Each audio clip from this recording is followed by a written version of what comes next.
मुलांनी पालकांसोबत मनमोकळेपणाने बोलावे यासाठी पालकांनी जाणीवपूर्वक प्रयत्न केला पाहिजे आणि घरात एक सकारात्मक वातावरण तयार करणे सुद्धा खूप महत्त्वाचे आहे। यासाठी पालक काय काय करू शकतो ते या व्हिडिओमध्ये मी सांगणार आहे। पालकांनी रोज ठराविक वेळी म्हणजेच जेवताना, झोपण्यापूर्वी, रात्रीच्या वेळेला म्हणजेच दिवसभरात जेव्हाही वेळ मिळेल तेव्हा मुलांशी गप्पा मारल्या पाहिजे।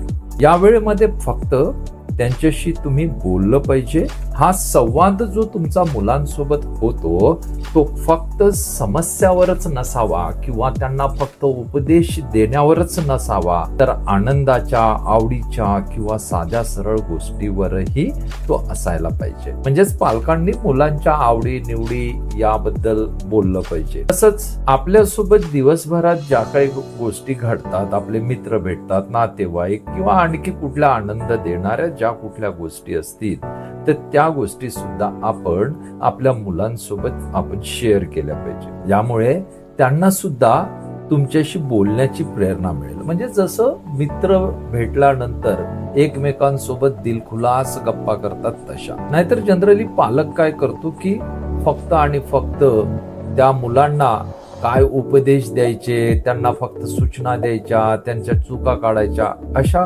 रीतीने संवाद होत नसतो। त्यानंतर मुलं जेव्हा तुमच्यासोबत बोलत असतील ना तेव्हा पूर्ण लक्ष देऊन त्यांचं बोलणं ऐकलं पाहिजे। आपण त्यावेळेला मोबाईल किंवा इतर कामामध्ये व्यस्त राहायला नको। त्यांच्या नजरेत नजर मिळवून तुम्ही बोललं पाहिजे, ज्यामुळे त्यांना तुमचा प्रतिसाद जाणवेल। त्यांना हे लक्षात येईल की आपले आई बाबा आपलं बोलणं लक्षपूर्वक ऐकतात।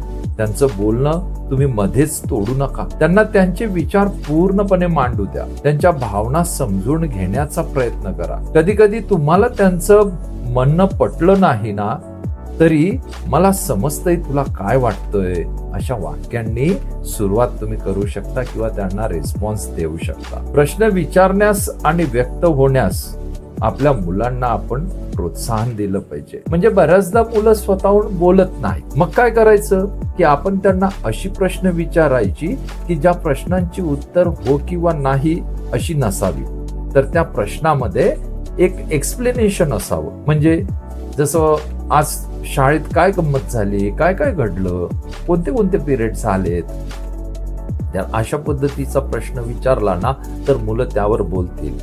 मग सरांनी मॅडमनी जे काही शिकवलं ते तुला आवडलं का, तर तो म्हणेल हो। मग हा हो नाहीचा प्रश्न झाला, पण मग त्यातलं तुला काय काय आवडलं किंवा काय नाही आवडलं हे जर विचारलं तर ते बोलतील।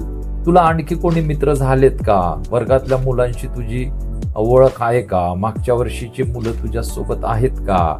मुलांना व्यक्त होण्यासाठी पालकांनी प्रोत्साहन दिलं पाहिजे। बऱ्याचदा मुलं स्वतःहून बोलत नाही, तर मग त्यांना बोलकं करण्यासाठी पालकांनी त्यांच्या विश्वातील काही प्रश्न विचारले पाहिजे की आज तुला कोणते कोणते मित्र भेटले, तो म्हणेल कोणीच नाही किंवा जे भेटले त्यांचे नावं सांगतील। बरं, मग शाळेत गेल्यानंतर तुझे कुठले कुठले पिरियड्स झालेत, काय मजा आली, अशी कोणती गोष्ट होती ज्याने तुला आनंद झाला। तर अशा पद्धतीचे प्रश्न विचारून, म्हणजे ज्यामध्ये हो किंवा नाही एवढं उत्तर नसावं तर ते एक्सप्लेन करणारे प्रश्न असावे। तर यामधून काय होईल की त्यांना त्यांच्या भावना, विचार शब्दात मांडायला मदत होईल आणि ते व्यक्त व्हायला सुरुवात होईल। ते जेव्हा काही सांगतात ना तेव्हा तुम्ही ते सगळं ऐकलं पाहिजे। तसंच मुलं काही वेळा अशा गोष्टी सांगू शकतात का ज्या तुम्हाला धक्कादायक किंवा त्रासदायक वाटू शकतात।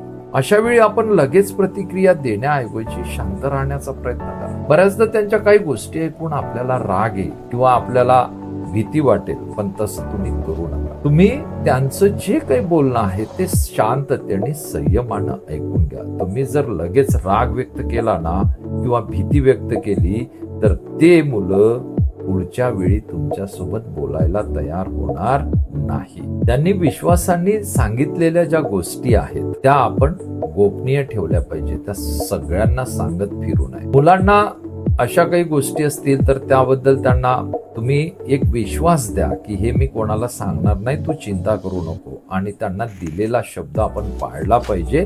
यामुळे तुमच्यावरील त्यांचा विश्वास वाढेल। तसेच जे मुलं जेव्हा बोलतात ना तेव्हा त्यांच्या बोलण्याला महत्व दिलं जात आहे अशी भावना त्यांच्या मनात निर्माण होणं फार आवश्यक आहे. ते काहीही सांगत असले तरी आपण संयम ठेवून ऐकलं पाहिजे. जरी त्यांची मते आपल्यापेक्षा वेगळी असली तरी त्या मतांचा तुम्ही आदर केला पाहिजे. ते त्यांची मतं जी आहेत त्याच्या मागील कारण समजून घेण्याचा प्रयत्न केला पाहिजे. लगेच त्यावर टीका करायची नाही, त्यांना दोष द्यायचा नाही किंवा त्यांची टिंगलटवाळी करायची नाही, त्यांची चेष्टा करायची नाही. समजा आपल्या मुलांकडून चूक जर झाली तर त्यांना आपण माफ केलं पाहिजे आणि पुढे जाण्यास मदत केली पाहिजे. कारण मुलांकडून चुका होऊ शकतात, कारण त्यांना समज नसते बऱ्याच गोष्टींची. अशा वेळी त्यांच्यावर ओरडण्याऐवजी त्यांना त्यांची चूक समजावून सांगा शांततेने आणि त्यातून शिकण्यासाठी त्यांना मदत करा. जर त्यांना वाटले की चूक झाल्यास तुम्ही समजून घ्याल तर ते तुमच्याशी जास्त मन मोकळे होते. त्यानंतर जेव्हा मुलं स्वतःहून तुमच्याशी काही बोलायला येतात तेव्हा त्यांना सकारात्मक प्रतिसाद द्या. त्यांना प्रोत्साहन द्या की त्यांनी तुमच्याशी संवाद साधला, हे खूप छान केलं. आणि हो, हे लक्षात ठेवा की मुलांसोबत मन मोकळा संवाद साधण्याचं नातं एका रात्रीत तयार होत नाही. यासाठी सातत्य, संयम आणि प्रेमळ प्रयत्नांची गरज असते. तुमच्या प्रयत्नांमुळे मुलं नक्कीच तुमच्यावर विश्वास ठेवतील आणि त्यांच्या मनातील गोष्टी सहजपणे बोलू शकतील. आणि एकदा जर मुलांमध्ये आणि पालकांमध्ये अशा प्रकारचं नातं तयार झालं तर त्या मुलांमध्ये किंवा त्या घरांमध्ये समस्या ह्या बिलकुल नसल्यासारख्याच असतात. मुलांच्या अडचणी पालकांना विशेष करून फेस कराव्या लागत नाही.